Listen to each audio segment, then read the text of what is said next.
Moment très attendu cet après-midi, l'accusé a subi son premier interrogatoire. Le président a cherché à lui extirper des explications sur son acte, en vain. Il a questionné sur son amnésie supposée, balayée par les expertises médicales. Je ne me souviens même pas comment je suis parti de Tunisie. Le président le questionne ensuite sur la gravité de donner la mort. Celui qui prend la décision de tuer au nom des musulmans ne sélectionne pas sa cible. Pour vous, tuer des musulmans, c'est normal. Mais quand des musulmans répondent et viennent vous tuer, c'est pas normal.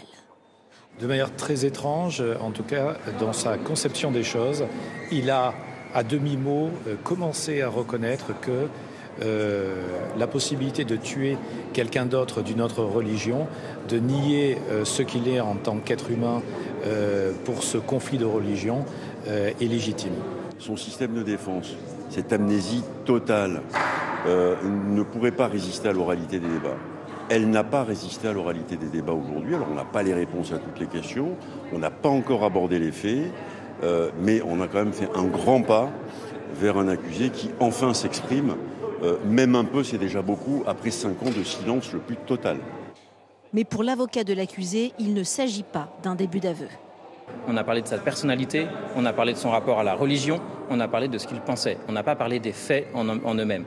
Donc il n'est pas question d'aveu et j'ai envie de dire dans ce dossier, peu importe les aveux, c'est pas ça qui compte. Ce qui compte, c'est de comprendre qui est Brahim Awissaoui, ce qu'il pense. Et aujourd'hui, il a commencé à nous donner des éléments de réponse. Plus tôt, une enquêtrice de la Direction générale de la sécurité intérieure a donné le contexte historique dans lequel Brahim Awissaoui a assassiné 3 personnes dans la basilique Notre-Dame. L'accusé quitte la Tunisie en septembre 2020, quelques jours après les multiples appels d'Al-Qaïda à attaquer la France après la republication des caricatures de Mahomet.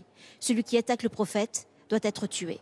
Selon elle, Brahim Awissaoui a le profil de l'individu isolé qui passe à l'acte seul, de manière autonome, avec des moyens rudimentaires, un djihad low cost, dit-elle, mené en l'espèce avec un couteau. Demain, les images de la vidéosurveillance de la ville où l'on voit notamment Brahim Awissaoui repérer la basilique qui l'ensanglantera quelques heures plus tard seront projetées à la cour.